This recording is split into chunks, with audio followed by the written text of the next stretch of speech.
Most more like an hour long. Cadillac. It's nice, yeah? Yeah. I almost rolled that chair over here. Jesus. Alright, I'm gonna grab my notes here, so I kind of halfway stay on topic. I have kind of a general guideline for this. Awesome. But go ahead. This is the first podcast of the new studio setup. Still working on the wallpaper yet. My office layout moved to this back room back here, so what was the Rowan wall behind us, I need to start adding posters over here so we can still do the podcast in here and the YouTube videos. And Absolutely. Rowan's been a big part of my life over the last few years, so I need to start wallpapering this wall so we have it covered again. But let me get up my notes here for our podcast. So we usually start with I know who you are, but this is either going to be the end of season 2 or the beginning of season 3. So I know who you are. Why don't you introduce who you are to the people? Okay, my name is Justin Anderson, and I've been a polisher over on pretty much primarily the west side of Wisconsin. I started washing trucks is how I started, and then I had a guy ask me, about polishing and all that. I really had no idea until I watched one of your YouTube videos was the first time, and I burnt the crap out of the truck. I will not lie about that. Listen, I'll tell everybody till I'm blue in the face. I was a terrible polisher for my first 6 years. Debatably, a lot of people out there still say I'm a terrible polisher, and I'm okay with that. But my first 6 years, I was terrible. So you shouldn't feel bad about where you started. The beautiful thing about why we started this podcast, I wanted people to not just hear from me, but hear from you as well. How long have you been doing this? It'll be 5 years now. Well, so I forget it's been that long, right? Yeah, I know, right? Wow. So hear it from somebody that's been a new polisher that hasn't been on this scene for me. It's been 21 years this year. Going to be 22 coming up real soon here. I think people hear me say stuff and they're like, I can't relate to it. Evan's been doing this for so long. Like, he's different. And it's not. Like, we all started in the same place. Absolutely. So you've been doing it 5 years. You started washing trucks. Yeah. You transitioned into it. You burnt the stuff right away. Yeah. Fixed it after I learned, Do you know what you did wrong? Yes, absolutely. My biggest two things were pressure and not enough rouge. So Really? I was running the pad dry and burning it really bad. Honestly, pressure and technique are two of the main things I teach in my training course, because those are, as you know now, pressure and technique are two of the biggest issues most people have. And I would have never thought, dry compound is one of the #1 reasons why people burn stuff or their pad gets dry and they don't put enough on, or they don't put it on often enough. I guess that is kind of a new guy thing, isn't it? Yeah, and the problem was I didn't understand, so I kept getting the yellow lines in it, and I was trying to cut them out, and what I was doing was putting them in even just deeper. making it even worse and running them in deep. And I just didn't understand that, to me it makes a difference, the product you're using, because Sure. It just makes the work easy. It's a difference between an easy job and a hard job. I can polish with any product. Any product. Same I can here. get some kind of results. To get the results I get day in and day out, repeatable finishes day in and day out, at the speed and level I want, I use the stuff I use. Okay. But you can polish with anything. Yeah. I can go to a truck stop and buy whatever they have on the shelf if I'm out, and I can make it work. Am I going to be happy about it? No, probably not, because it's not going to work as well as I want it to.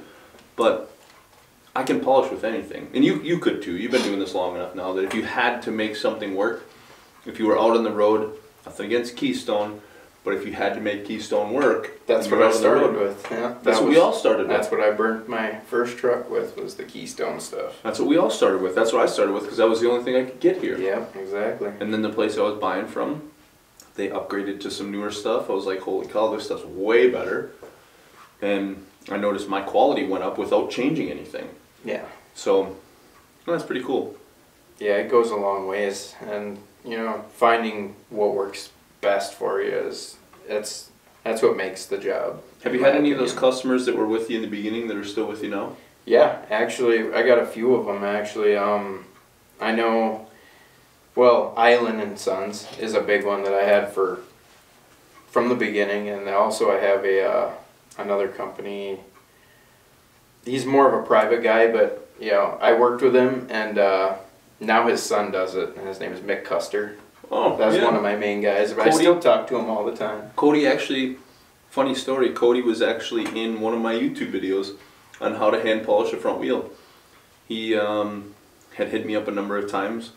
He loved metal polishing, and Mick hit me up and he goes, hey, if I brought Cody over for a day, could he hang out and, you know, if I took him out of school for a day, could he hang out and, you know, learn how to polish a little bit? I said, absolutely. Like, Yeah. he's a special needs kid. He's not special needs at all. No like way. He's a super smart kid. Like, And he's motivated. and That's hard to find in any polisher when you're... it's hard to find in anything. Yeah, that's true. Anything anymore. I don't know exactly how old he is. Yeah, I I'm want to not say he was sure. like 12 back then, so he's got to be like close to 20 by now, I would think. Maybe Yeah. around in there.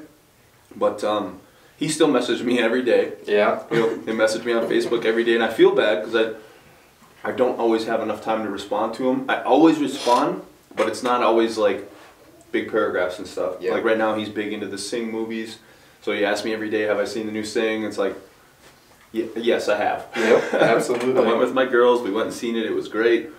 And then it's like, it spirals into a whole nother conversation, and it's like, I don't have enough hours in the day anymore. Exactly. I'm running out of time. So I feel bad because I would love to spend more time and talk to him because he's just such a good kid. Yeah, you don't find many people that are that motivated to get into polishing either, you know? Right. I've had quite a few people that I've tried to train or explain to what I do, you know, and they just have no interest. And now it's like, he's that polished sucks. with you once before. Yeah, oh yeah. The last time I was at Mix, he asked if I mind if Cody hung out, and I was like, no. So I had That's Cody awesome. polishing on wheels and all that. And I would waste days at his place. Yeah. You know, like if I had the time, like if I could retire tomorrow and just go out and have fun, he'd be one of the guys I'd hang out with. Absolutely. Like it's great to see his passion. Like he truly loves polishing. Yeah, and it's very motivating too, you Mhm. know, when you're around people like that Yep. are passionate. And Yep. absolutely. So you've been doing this for 5 years. I know your backstory. You've been through a bunch of hardships in those 5 years.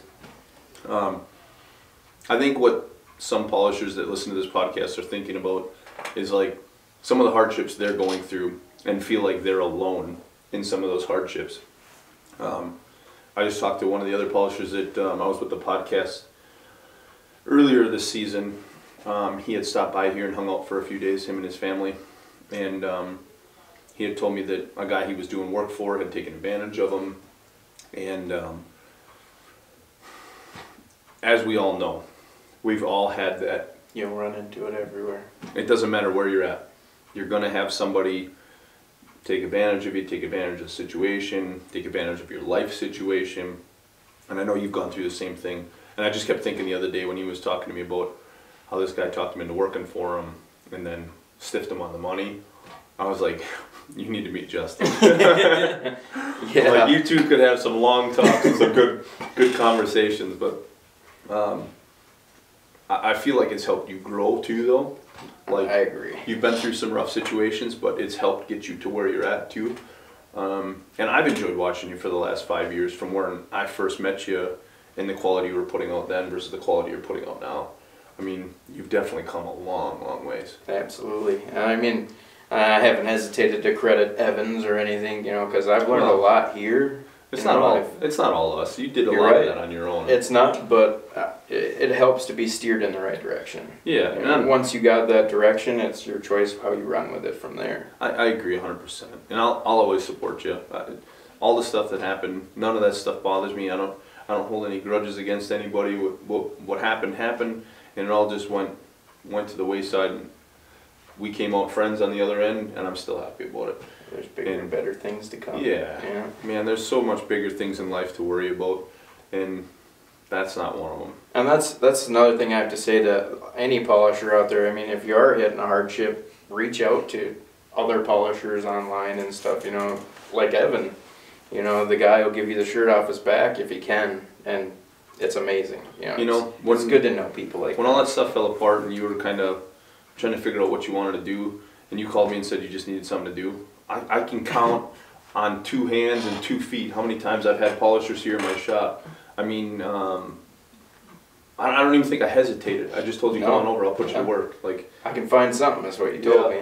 You need to stay on your feet, I'll figure it out. Like, tell me what you got to make, and I'm just going to make you work until you make that kind of money. Like, I'll figure it out. There's always tons of work here to add. Absolutely. Ronnie Jordan, a good friend of mine for a long time. He fell on some hard times. I flew him up here to work for 2 weeks. Tragically lost one of his family members. I put him on the next flight home. I mean, it's what I try to do. I know not a lot of people know some of those stories. For as bad a rap as I get, I truly care about the industry. Like, if you spend a day with me at a show or anywhere, like, you get to see the amount of people I talk to and understand that I can't return every phone call, and I can't take every phone call at the second it comes in, because like I'm honestly helping a lot of people. Absolutely, I've seen that. It's, I don't know, it's just different when you get to this level. Like, some people will hate you just for the sake of just cause it's something to do, you know? Just because they want to bring you down a notch, but it just is what it is. But it's cool to see that you've now taken what was a setback for you and now stuck with it. You kept muscling through it and got to where you're at. Oh yeah, because I won't lie, there's a few times where I just thought about, you know, not polishing anymore and going back to construction, because that's where I came from. Mm-hmm. And that's what I know best. But you know, I love polishing. Yeah. I love you know, it's such fulfilling work, because you take something that's crappy and make it look beautiful at the end of it, and it's worse than drugs. I'm telling you, it's worse than drugs. Because like, you just get addicted to it. Seeing that transition every day, it's an addiction. I mean, it seriously is, because it ain't for the money. No. I mean, yeah. The money's decent. And it ain't for the easy work either. No, it's backbreaking hard work. Yeah, I mean, but that's what, you know, my girlfriend never understood when we were working, why the days were so long and everything, and she just thought maybe I just dilly-daddled. And one day I had a guy stand me up for hand polish, and he was going to chase me and never showed up, so she came, and she was doing the hand polish, and at the end of the day she's like, I didn't even know. I had no idea. And I was like, well, yeah, well, you only did the hand polish. And yeah. Imagine if you're running grinders. I was really fortunate. Like, when I started, my wife helped me get it started. She chased everything. Like, and back then, I was not good. I was not good. So, like, there was rouge on everything. She used Blue Magic to wipe everything down. Like, she was doing the hard work. I was doing the easy stuff, laying it all out, making it look like crap, and she finished it all up and making it look good. So, like, she knew how hard it was for me to do what I did, and she knew I was holding the grinder, and it was harder work than doing the hand polish stuff. And I remember we had had a fight on like a Wednesday or a Thursday or something. We hadn't really been talking to each other, and I had to come in on a Sunday by myself to do a truck, and she just showed up in work clothes. Like, she's like, let's get this thing done. Because she wanted me home that day so we could work through our issue, whatever it was. I don't even remember what it was. It was like 10 years ago, when we first bought this shop. She came in and she was hand polishing, and the grinder was just laying there, and I had gone to the bathroom. And I come back out, and I hear the grinder running, and like, she was going to prove a point that she could do what I did, just to say she did it and like try to get me in a better mood. And I was like, what are you doing? Like, put that thing down. Like, you're going to hurt yourself. She's like, no, I can do it. And put some rouge on, and she's buffing, and oh my God, I was like, all right, I'll fix it. Don't worry about it. Like, it was just it looked like a kid writing with a crayon. It was just all over the place. No pattern, no nothing. And it's like, you sit back and think about it. It's just, where do you start if you don't know what to do with it? Like, she's watched me do it 100 times, but like, she doesn't never put 2 and 2 together that I have a pattern and the reason why I do things a certain way. So she just started covering it, thinking as soon as it was all covered, it was eventually going to be shiny. Yep.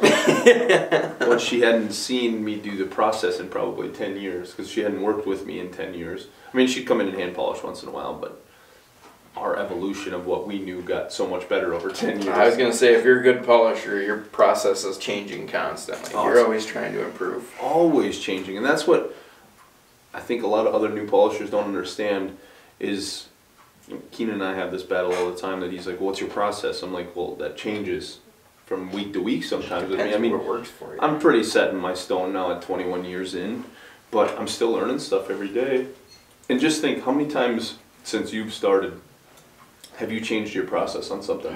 I can't even count. Like, and then when somebody shows you a new way, it's like, oh my God, I wish I would have known that a long time ago. Well, that's what I mean is even me teaching you and Brandon today, like showing you guys some of the new stuff that we've learned over the past few years. Like, yeah. You're gonna take that home and go, oh man.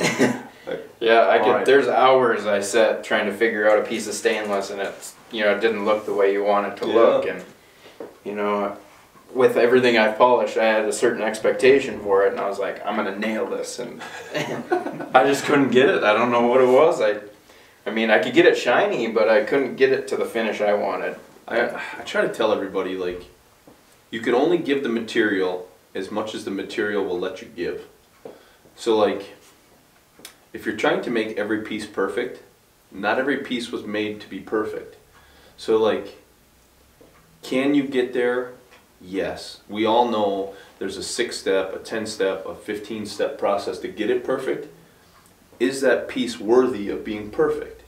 Is every piece worthy of being perfect?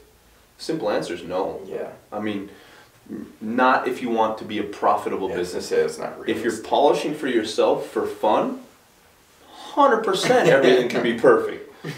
Like my cab over, everybody's like, I want my stuff to look like your cab over. I'm like, then tell me you got no budget, and don't and grumble all the time in the world, and don't grumble when I hand you a bill for 20 grand. You know, like, want 20 grand for polishing? I'm like, my cab over, I've spent hundreds of hours on that thing, and I didn't even have the back sides of the tanks polished. When I was down at Bottomley's doing the it's not polishing, that's restoration at that point. Right. Yeah. When I bought that thing, it was white. Like, the tanks were white. And when I was down at Bottomley's, they had the tanks off. They're like, you forgot something. I'm like, I know, I haven't pulled the tanks down to do the backside yet. I'm like, when he gets back, now I'm going to have to drop him and do the backsides, because now the frame's stretched out. You can see the backside. I have to do them. Like, I can't get away with that no more. Yeah, I remember that was when I first started here. That was the biggest thing, is how short that was. You didn't need a CDL or nothing to drive it. Well, you still don't. It doesn't weigh enough. Really? Yeah. I just figured with the tandem axle and stretching it way out, they might. It still doesn't weigh enough. It's still Nice. technically like an RV, and it's a collector, so it's collector plated. Nothing wrong with that, then. Mm-hmm. That's a cool little truck for sure. Wait till you see it. It's gonna be cool. I'm repainting it, going crazy with it. It's Like everything else. hoping to have it done by Louisville. Yeah, like everything else in my life. You know? Yeah. My pickup, my donk. Everything's too much in my life. That's all right. That's what you work hard for. You know, I mean, I worked a lot of years without taking a single vacation. I know I was preaching to Brandon about this earlier, but I worked a lot of years without a vacation. I skipped a lot of my wife's birthday, my birthday, my kids' birthdays. I missed a lot of stuff to get to where I'm at. there's A lot of people don't want to sacrifice what it takes to get there. And me, I was willing to take the beating from my kids and the beating from my wife, skipping stuff, and the browbeating on it, to sacrifice where I'm at. Looking back on it, if I had to do it all over again, yeah, I'd do it all over again. I'd maybe structure it a little different, because I missed out on a lot of good stuff. But I truly love this. But at the same time, too, what you've been through led you to here, too. That's what I mean. You know the age-old question of, if you could find a time machine and go back 20 years and have the knowledge you have now, would you still do it the same? That's a tough question. The butterfly effect, right? Yeah. Because if you change what you did to get there, are you still going to be the same when you went back? I don't think I will be. Like, You know what I mean? it's hard to say, yeah. Because it took all that life experience to get to where you're at. That's true. I mean, my drive for work and everything came from being screwed over and, or being the only working guy. You know, there's a couple times where we've had a crew and, they take 30 million breaks in a time and you're the only one stuck working. Yeah. That stuff wears on you. I don't care who you are. I used to always joke around back when I worked for somebody. I was like, I wish I smoked. Because the smokers got smoke breaks. Free breaks all the time. The non-smokers didn't. It was like it was kind of a luxury to be a smoker. Like, I don't Exactly. understand that. That makes no They sense. get to me. rewarded. Yeah. Yeah, I never understood that, but I mean, everybody has their own process and everything. But I don't know. I'm happy that my path led me to where I am in polishing right now, because I've met up with Brandon from Premier, and he's a killer polisher, a He hard is. ass worker. I mean, We're actually going to do a podcast with him next. it's like, I mean, it was a blessing. I almost gave up on polishing just because, you know, when you're by yourself, it's It hard. burns it out. Yeah, it does. And everybody, they don't care. They want you there. I mean, once you start, and even if it's a guy that says I got one truck, he's gonna have 2, maybe 3 by Buddies. the time you're done. Buddies show up. That kind Yeah. of stuff. I worked. I got sick of having employees, and I ended up working 15 months by myself. I did. I don't know. It was just shy of 600 trucks that year. 12 months worth. I was averaging 2 trucks a day by myself. It was at the end of that 15 months, I was like, either I'm hiring somebody or I'm going to work in a factory. Because, like, I'm not doing this by myself for the It's rest too of my much. life. It's too much. It is. I mean, you can do it for a little while. I mean, it'll oppress a lot of people and everything, but like mentally and physically, it kills you after a It little eats you while. on the Yeah. inside. And I give a lot of credit to the guys like Casey Hauser. He's been working by himself this whole time. I keep telling him he's got to get somebody sooner or later. 'Cause, like, he'll burn himself out. Yeah.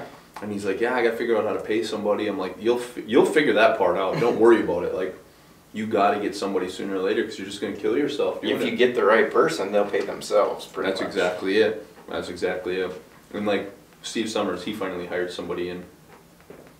He's never going to regret that. Yeah. Never going to regret that. Even the bad employees I've had, I don't regret. Because they still got me to where I'm at. Yeah.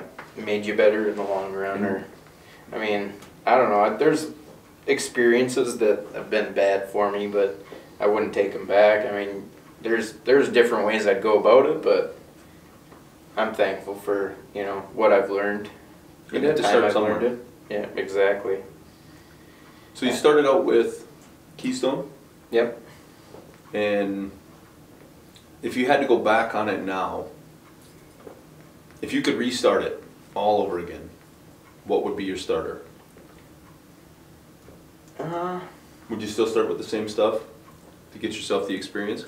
I guess if you can polish with Keystone and make it look good, you're gonna be a talented dude. Let me tell you what. Because I mean, I don't know. You gotta have talent to pull some shine out of that stuff. It's pretty dry. It'll but get the job done. It will. I mean, I love the stuff, the technology and everything. The way where it's at now. It just, if you have to work by yourself, I mean, There's a lot more companies in it now. yeah, exactly. Back when I first started, there wasn't many companies. There was Keystone, Zephyr, and Matchless was selling to people. Jackson Lee was selling to people, but they weren't selling to the small guys like us. They were selling to Distribute. chrome shops or manufacturing shops, and then these manufacturing shops would sell to the people like myself. Like, I could go buy 30 or 40 buffs from a chrome shop, Yeah. but now the chrome shops are gone too. I shouldn't say chrome shops, chrome plating shops is what I'm talking about.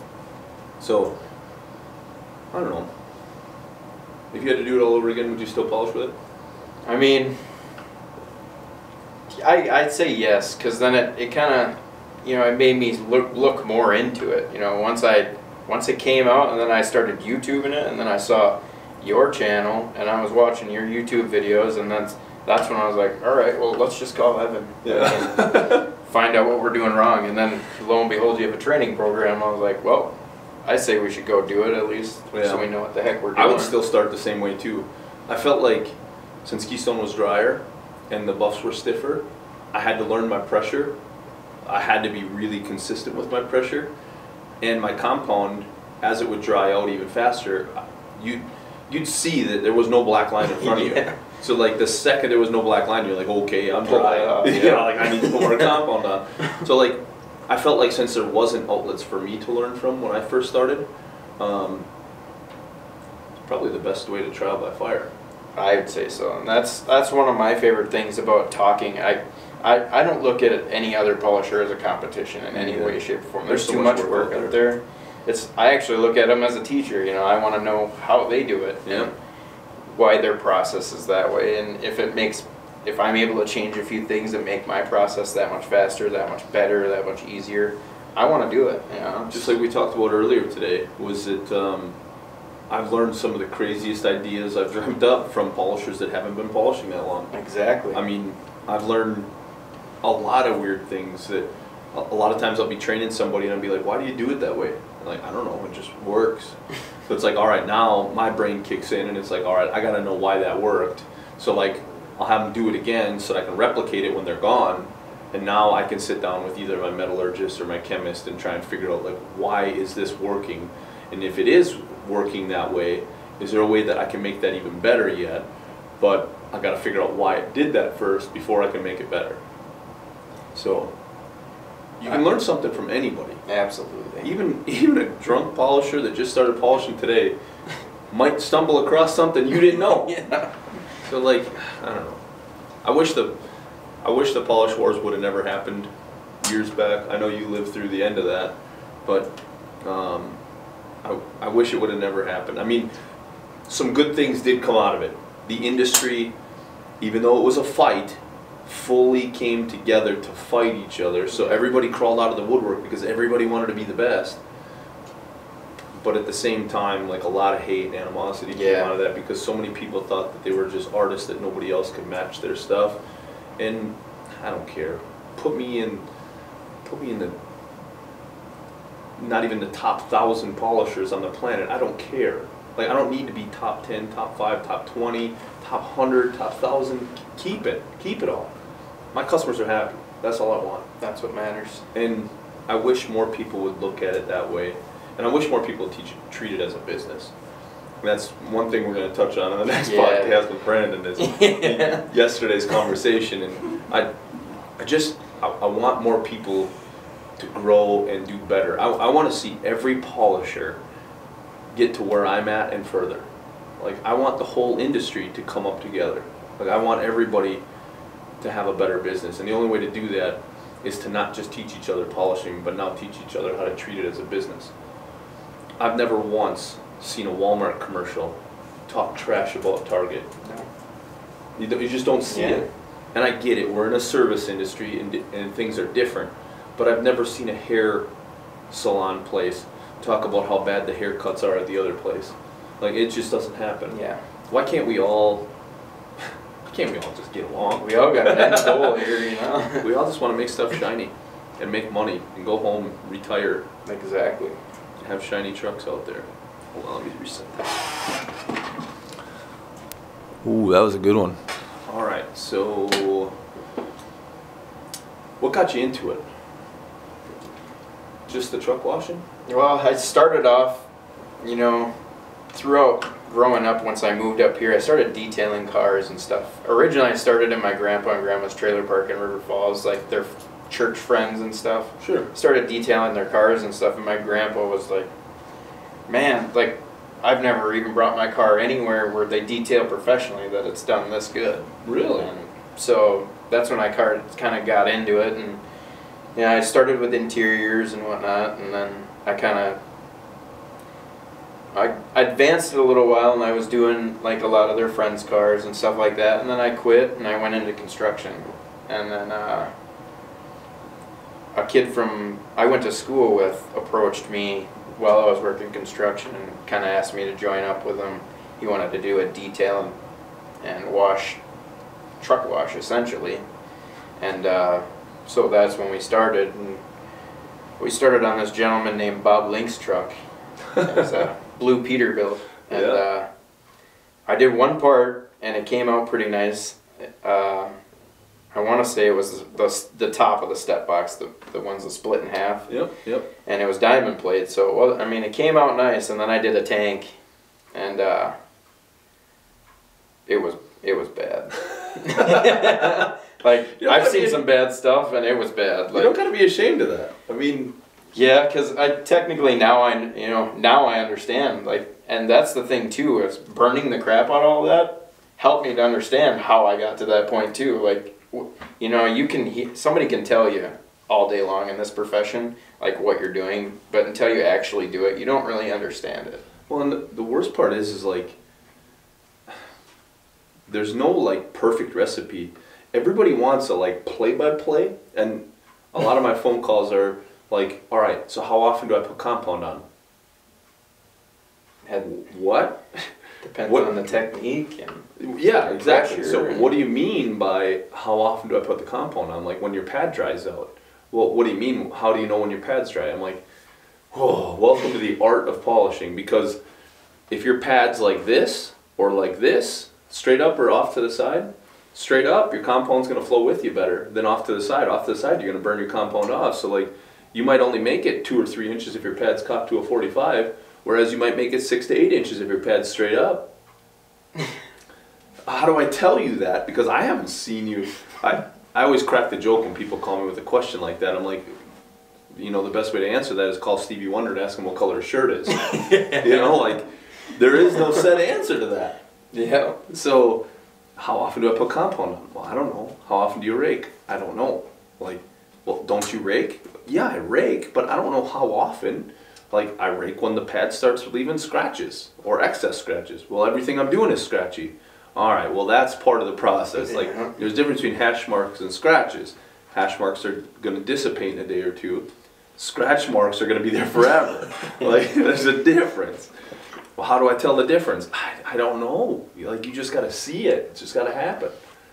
Yeah, that really reminds me of the other aspect of it when they ask how to do it, but then you get the guys who ask you what it's gonna be to do a truck. Like, that's my favorite. How much to do a truck? And it's like, well, what's all on the truck? What kind of shape is it in? Because for so long, this industry was just, I charge $500 to do a truck. I charge $800 to do a truck. It's like, it's taken, like I said, doing this 21 years, it's taken 21 years and we're still not there. Like, I've always charged piecework, but every new customer I get is like, how much for the truck? I've never seen your truck. Yeah. Well, no, what's your average for a truck? I'm like, there isn't an average. That varies huge. Well, just give me an average. $1 million. And they're like, what do you mean $1 million? I'm like, there isn't an average. Like, I don't know if you have 6 wheels. I don't know if you have 6 wheels, 2 tanks. I don't know if you have 6 wheels, 2 tanks, 2 boxes, a headache rack, a bull bumper. Like, I don't know. So many different combinations. Yeah. You might have a Volvo with 6 wheels. Well, I have a Freightliner. Oh, okay, does your Freightliner have painted tanks, that polished tanks, that painted boxes, that have anodized boxes? Like, I don't know. Yeah. I don't know. Send me pictures, I'll get you an estimate. And some people get pissed off by that. They're like, I don't know why you can't just give me an average price. I'm like, because if I tell you $450 is my average, and you get here and your bill's going to be $1,200, you're going to be pissed that you drove all the way up here, and your bill's triple what my quote-unquote average is. Yeah. Yours might be the high side of my average. Yeah. Yeah, that's really hard. I mean, for polishing, just in general, like, when you're explaining to people the process, or when you're trying to give them a price quote, nobody really understands anything about it other than that you're making it shiny. Well, there's a lot of guys that I polished before, and I know exactly what I'm doing. Yep. Why am I here? Yep. Like, why am I here? Why am I doing this? You can do it for cheap. Like, you know how expensive the products are. Those are the ones that really get me. The guys are like, I know it only costs you $20 to do this. I'm like, no. This cost me $20 in materials. Yeah. I have this employee making $150, that employee making $200, that employee made $250, $300. Plus, I still got to pay myself. Well, no, you're the owner. No. I work here and I'm the owner. Like, I got to cut myself a check at the end of the week, too. Yes, it was $20 in materials, but now I got insurance. Now I got payroll taxes. Overhead. Overheads. Plus, we had to drive here. Yeah. Yeah. Yeah, it's huge. I mean, I'm just trying to find a lot of good people. I think that's what anybody is, trying to build a good customer base so that, you're not running into this where you gotta sit and bicker and fight with people about pricing. And it's getting better. Like, now that I was established over on the other side of the state for a while, you know, so people kind of got a feel for what I was charging anyway. And the quality you're putting out. Exactly. Yeah, there's becoming more of an industry standard. You know, the pricing used to be all over the place. It's getting more compact. I feel like a lot of polishers are starting to adhere to kind of a general number system. I do hear, like on tanks, I hear 50 cents a gallon, $1 a gallon, $2 a gallon. Those are pretty common between just polished, sanded and polished, heavy sanded and polished. Yeah. And then if you're doing half a tank or full tank, you know, that pricing varies. Wheels, anywhere from 25, that's my fault, all the way up to 90. So it bounces around. Absolutely. So we hear quite a bit of that. But it's getting better. I think so too, and like the networking, you know, social networking and everything, I think is helping that a lot too, because now polishers can communicate with each other a lot easier. You know, there's the polish page that you run and everything like that. It's when you need a question, it's actually a lot easier to just throw it up on there. You know, that for a while I was kind of hesitant to ask people, but honestly, until I started coming here and working with you and everything, it kind of brought me into my shell, and you know, it kind of made me that guy that wants to pass that on too. You know, also give people the knowledge that you gave me. But the problem I'm running into is finding a good person that wants to take on that knowledge.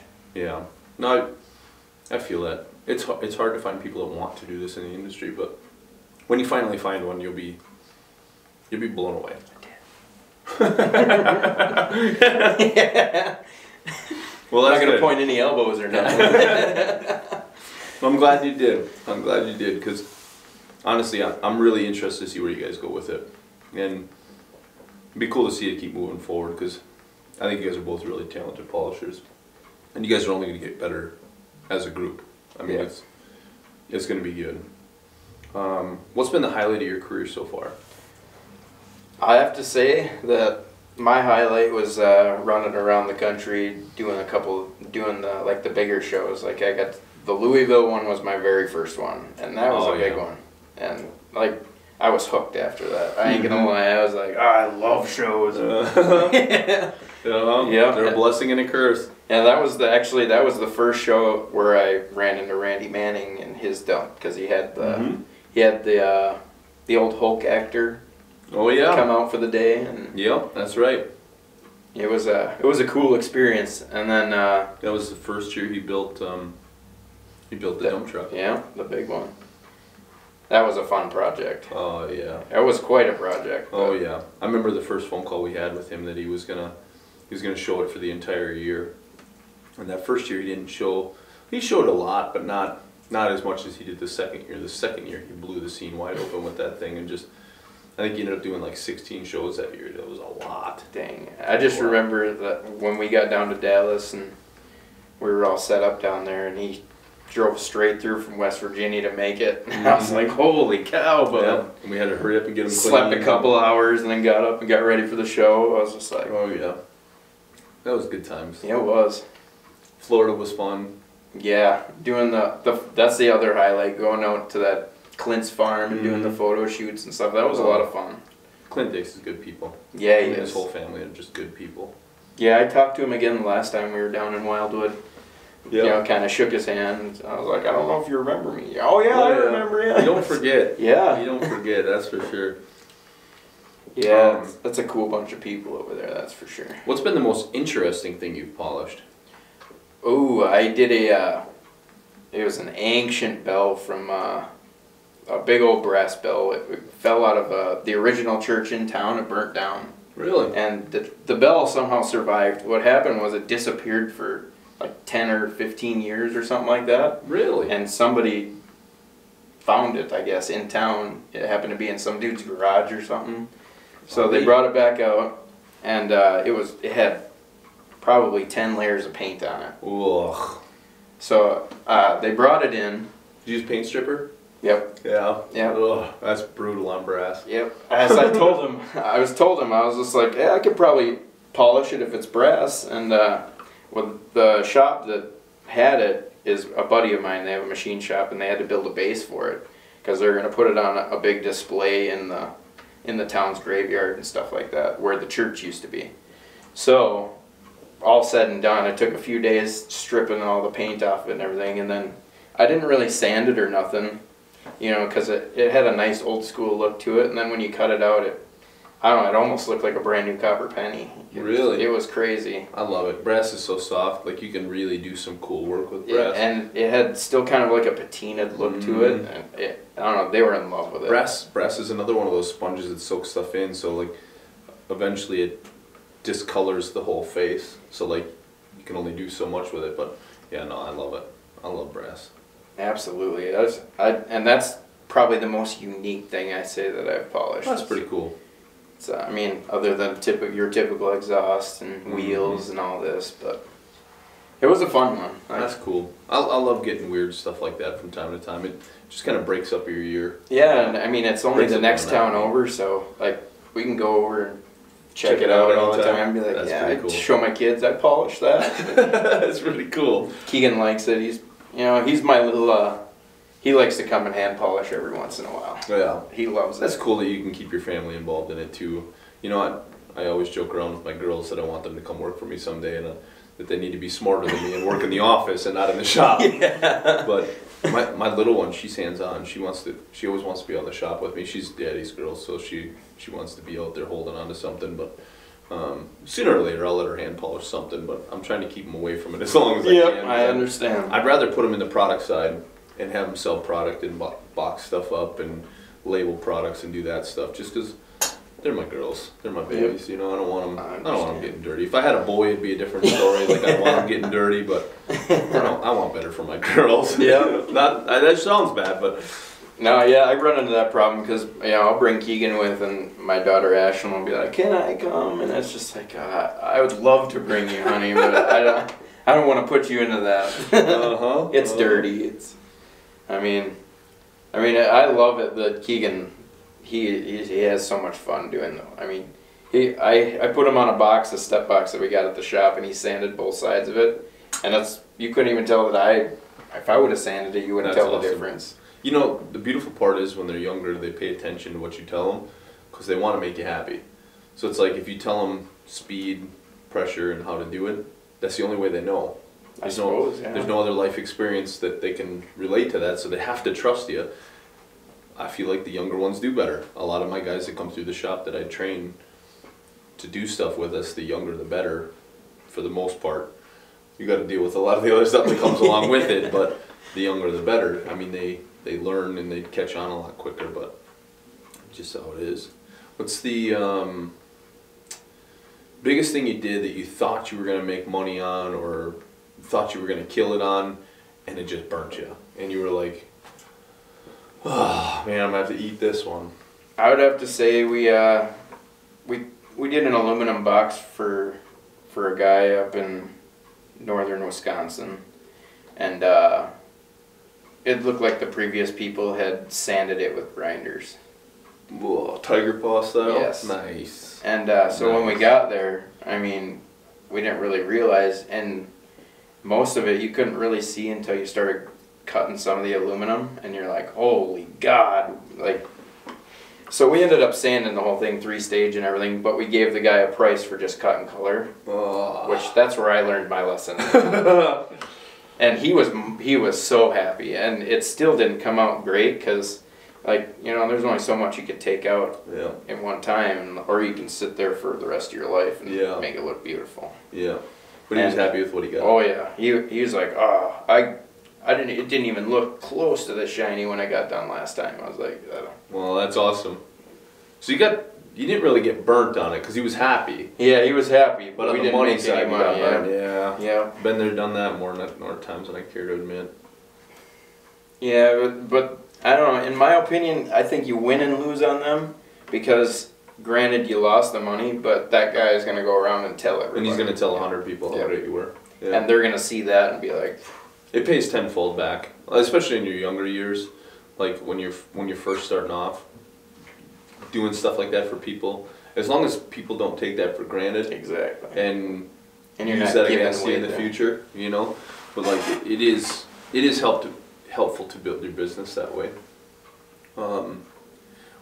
If you were meeting another new polisher today, what's the best piece of advice you could give a new polisher? What is the one thing that if you had to tell yourself when you started, what would you tell yourself? Don't be afraid to ask questions. Really? I mean, when I first started, that was just my biggest thing, is I always felt like I was bothering people, you know. It's like, especially you know, I've worked with you and I've seen how busy you are, and that's, like, when I was talking with Keenan, we stayed back and did a truck down in Dallas. Yep. After you took off, and I was talking with him, I was just like, I just hate calling him and asking him. He's so damn busy. It's like, just send him a message, he'll answer you eventually. Just like I told that polisher today that we just finished training, shoot me a text. I'll get you a quicker response, because I can be sitting at home with my family and I can text you quicker than I can call you. Exactly. Or I'll be running a grinder and I got my respirator on, I can text you quicker than I can call you. Or I'll be in a meeting and I can text you quicker than I can call you. Exactly.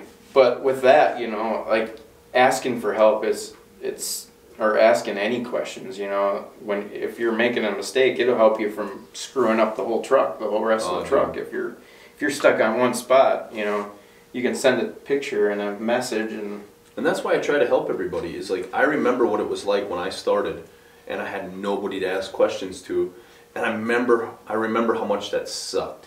Like, I just remember back to, like, struggling through that, and I was like, why am I doing this? Like, I don't want anybody else to be like, why am I doing this? I want you to love doing exactly. it. And I want you to get it right, or try to help you as best I can to get it right, because I want you to love this thing. Like, I want this industry to keep growing. Like, I want 100 more polishers in the country.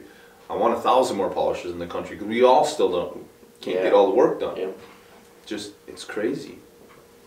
But that's a good one. I think that's the first time we've heard that on this podcast, was don't be afraid to ask questions. Yeah, I mean, as far as I'm concerned, as my personal experience, from that first truck and then sitting there trying to figure it out and making it worse and worse. Yeah. You know, it was that easy to just call and then it wasn't even, like I said, I had it figured out just from talking to you on the phone. That, you know, well, you got to make sure your pressure's right and you got enough rouge. And I was just like, it's yellow lines, and you're like, yep, you're burning it. Yeah. That's it. Yellow and brown is almost always burns. Yeah. White is 90% of the time white's miss spots.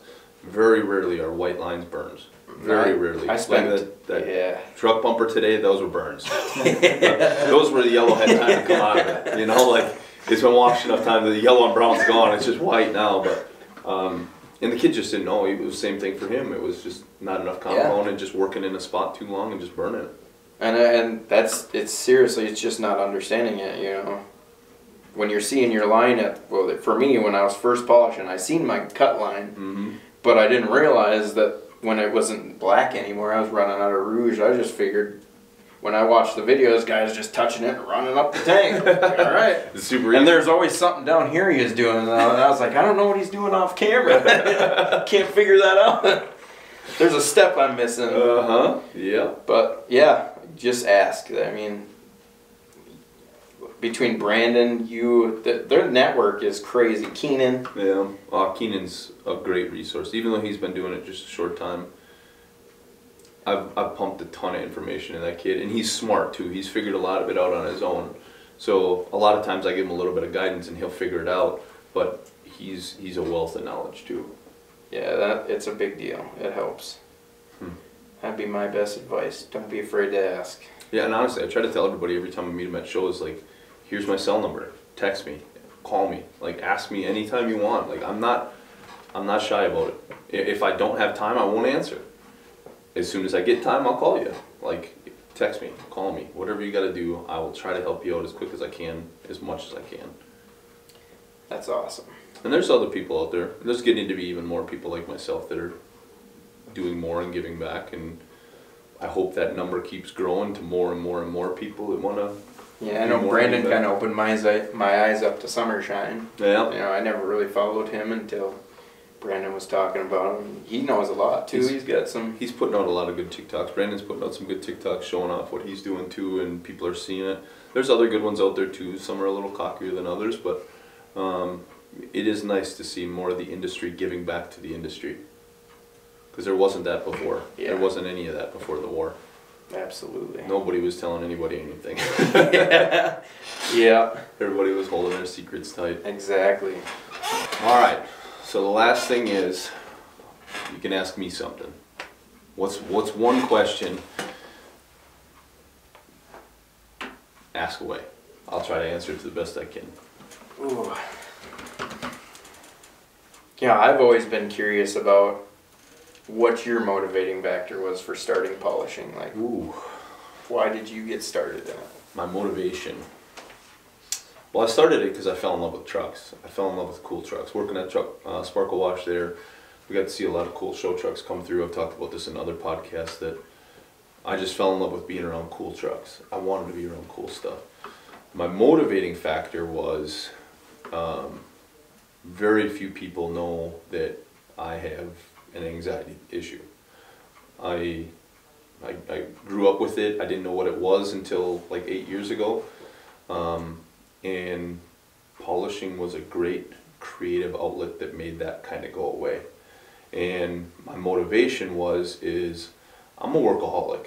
So I found something I could do and excel because I had to do a lot of it, right? So it kept my anxiety down because my brain was overactive all day long. A lot of people call it ADHD. I don't feel like ADHD was a real thing for me because I don't jump from one thing to another. Mine's very focused and streamlined. I just had a lot of anxiety about it. I would have anxiety attacks on a regular basis when I was younger. I didn't know what they were. My parents never had money to take me to a doctor to figure out what it was, so we just didn't deal with it. Now I'm not afraid to talk about it because it's something I deal with and live with. Now I have it managed without medication. I'm down to like 1 a year, and polishing has been my outlet for me to keep my brain active enough that I can sleep at night. Because if I don't do enough in a day, I am wide awake all night. Like my brain just races and races and races and races. It just doesn't go away. And once I had kids, that changed the game for me. Like I was motivated to give my kids better than I had. And I had a great childhood. Both parents never divorced. They were both always happy. They gave us everything they possibly could. I mean, we didn't have a ton of money, but they did as much as they could. And I wanted to give my kids that same childhood, only I wanted to be able to get them the things that they wanted when they wanted them. I know we're spoiling our kids at that point, but at the same time, I had 2 girls, and I wanted my girls to have everything. And it's different. Once again, I think it'd be different if I had a boy, but I got 2 girls, and I want them to have the world. I want them to succeed, and my wife became a stay-at-home wife, and I wanted to be able to create an income that she could do that and raise the kids, and that was my main motivator. Was I just couldn't fail. And I know I've mentioned this in a past podcast too, but when I quit the truck wash, my boss had told me, when it doesn't work, you can always come back. And that was the one thing that always held in my head, like, I was never going back. If you told me when, not if it doesn't work, you can come back. It was when it doesn't work, you can come back. And I had seen him when he had sold the truck wash years later. And I had talked to him, and he's like, how come you never came back? He's like, I know the recession hit right after that. It couldn't have been a good time. I'm like, remember what you said to me the last day I left? And he's like, no, that was a long time ago. I don't remember none of that. I said, that's the beautiful part, is I remember every word you said. He's like, why? I said, you told me when it doesn't work, you could come back. And I just sat there and thought about that statement for weeks and months and years. It was like, you had no faith in me. When I was trying to promote, I was trying to become a manager, but he wouldn't let me manage because he didn't want me having keys for the place, because he knew I was polishing on the weekends. He was afraid I was going to use his shop. I was never going to do that. I just wanted to move up in the world. And I'm grateful he didn't give me a raise. I'm grateful he didn't promote me, because I'd probably still be working at that damn truck wash. Because I honestly loved washing trucks. I loved what I was doing. And honestly, if I could open a truck wash right now, I would. Like, I still love washing trucks. I don't know why. it's another one of those gratifying things for me, but I love being around nice trucks and I love being around them when they're clean. Hence the reason why I wash my pickup twice a week. But yeah, my main motivator was just I wanted better for my family, and my boss telling me when I could come back, I was going to prove him wrong. I wasn't going back, and I wasn't going to go work for somebody else. I was going to make my business work. And there was a lot of years of eating macaroni and hot dogs, and I never ate ramen, but I thought about it. I thought about it because ramen was cheaper. Yeah. And I thought, man, I could save some money by eating some ramen, but I just didn't. I was very fortunate. My wife, she was a hustler too. She worked 2-3 jobs when times got tight, and she supported me and made it work. And I was a bum for a little while. That's just how it was, but I wasn't going back. And then once we had kids, I had to get it done. You know, that changed everything in my life. I just had to make sure they were going to make it. That is a huge game changer. I will say that for sure. Yeah. Well, it's been awesome. Yeah. Chit-chatting with you today, and it's been great knowing you for the last 5 years already. I didn't realize it's been that long already. But, these last 5 years have gone by really quick, and it's cool to see where you started and where you've gotten to now. It'd be interesting to have another one of these podcasts in a couple of years when you've grown even more and see where you've gotten to again, and the new things you've learned and the new things you've seen, and hopefully we get to see you guys out on the show circuit this year. I'd like to reciprocate the same to you. I was telling him, like, when I was coming here back in the day, it wasn't as big as it is now. No, when we first came a long ways here. And when I first met you, we were only in the shop for maybe 3 years. I mean, we had a lot of wheels for the wheel machine back then, but we didn't have a lot of trucks rolling through here back then. I mean, it's just now getting used to more on the road here. stuff. We were doing a lot of mobile back then. Yeah. Our mobiles cut way back. But yeah, it'd be interesting to see where it goes for both of us. Absolutely. And yeah, looking forward to keep moving that along. Same here. Thanks, bud. I appreciate it. Thank you. Well, on to the next one. Absolutely.